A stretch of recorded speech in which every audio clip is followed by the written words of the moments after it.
காரப்பருப்பு 2 spoon, பருப்பு 2 spoon,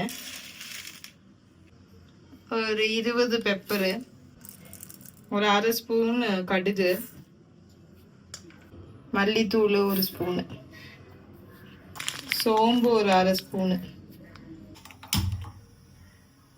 எடுத்து வச்சிருக்கிற எல்லா இதுவுமே நம்ம இதில் போட்டு ஃப்ரை பண்ண போகிறோம். ஒரு 3 நிமிஷம் நம்ம இப்படி அதை ட்ரை பண்ணதுக்கப்புறம் ஆஃப் பண்ணிடலாம். இது கொஞ்சம் கூல் பண்ண வைக்கலாம். அதுக்கப்புறம் மிக்சியில் போட்டு அரைச்சா போதும். கூலானது இப்போ நாம் வந்து அரைச்சி வச்சுக்கலாம். அப்புறமேல் ஃபைனல் ஸ்டேஜை யூஸ் பண்ணிக்கலாம். இன்னொரு சட்டி எடுத்துகிட்டு அதில் புளிக்குழம்புக்கான ப்ரிப்பரேஷன் பண்ணிக்கலாம். நல்லெண்ணெய் ஒரு 2 ஸ்பூனு. இது வந்து வெண்டைக்காய் புளிக்குழம்பு. ஸோ ஆல்ரெடி வந்து வெண்டைக்காய் க்ளீன் பண்ணி வாஷ் பண்ணி வச்சுருக்கேன். அதை வந்து இந்த எண்ணெயில் நான் போட போகிறேன். இது வந்து ஃப்ரை பண்ண போகிறேன்.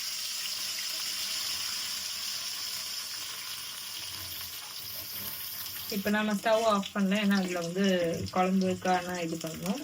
இப்போ நான் இந்த லேடிஸ் ஃபிங்கர் மட்டும் இப்படி எடுத்துக்கிறேன். இப்போ எண்ணெய் திருப்பி ஊற்ற போகிறேன். ஆல்ரெடி கொஞ்சம் எண்ணெய் இருக்குது, அதனால 1 ஸ்பூன் எண்ணெய் மட்டும் ஊற்றிக்கலாம். நல்லெண்ணெய், புளிக்குழம்புக்கெல்லாம் நம்ம நல்லெண்ணெய் யூஸ் பண்ணால் தான் அந்த டேஸ்ட்டே இருக்கும். கடுகு ஒரு 1/4 ஸ்பூனு, கடலைப்பருப்பு, வெந்தயம் ஒரு 1/4 ஸ்பூனு. புளிக்குழம்புக்கு மெயினான ஐட்டம் வந்து வெந்தயம் தான்.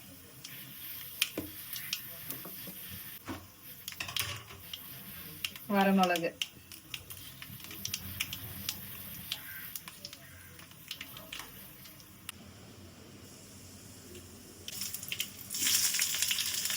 சின்ன வெங்காயம் தான் யூஸ் பண்ணணும்.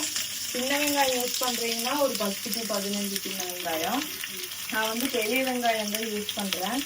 அதனால வந்து ஒரு 1.5 பெரிய வெங்காயம் எடுத்துருக்கேன்.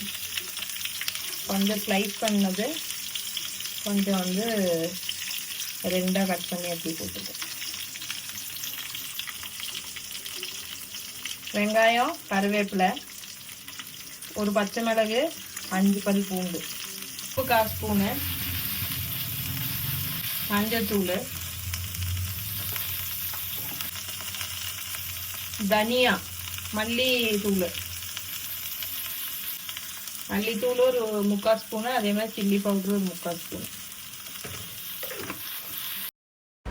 இப்போ ஒரு தக்காளி நம்ம எடுத்துட்டு அதை அரைக்கலாம். இப்போ இந்த அரைச்ச தக்காளியை வந்து நான் குழம்புல ஊற்ற போகிறேன்.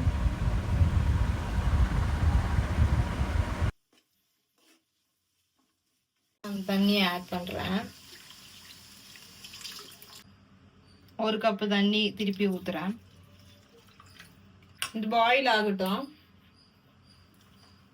இப்போ நம்ம இதில் இந்த புளி தண்ணி வச்சுருந்தோம், ஒரு 1/2 hour ஊற வச்சுருந்தோம்.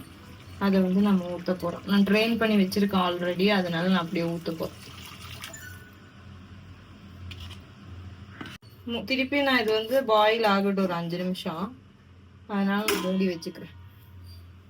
இப்படி எண்ணெய் பிரிஞ்சு வந்துருச்சு இல்லையா? இதுக்கப்புறம் நம்ம வந்து ஃப்ரை பண்ணி வச்சிருக்கிற வெண்டைக்காவை அப்படியே போட்டுடலாம். மசாலா நம்ம அரைச்சி வச்சிருக்கோம் இல்லையா, அதை அப்படியே இதில் ஆட் பண்ணிக்கலாம். இப்போ இது திருப்பி நம்ம ஒரு கொதி விட்டுடலாம். ஒரு 2 to 3 minutes பாயில் பண்ண வச்சிடலாம். இப்போ நம்ம ஆஃப் பண்ணியாச்சு. குழம்பு ரெடி ஆயிடுச்சு. ஒரு 5 minutes பாயில் பண்ண போது லாஸ்ட் அந்த பவுடரு எல்லாம் போட்டுட்டு அப்புறம் ஆஃப் பண்ணிடலாம். அவ்வளோதான்.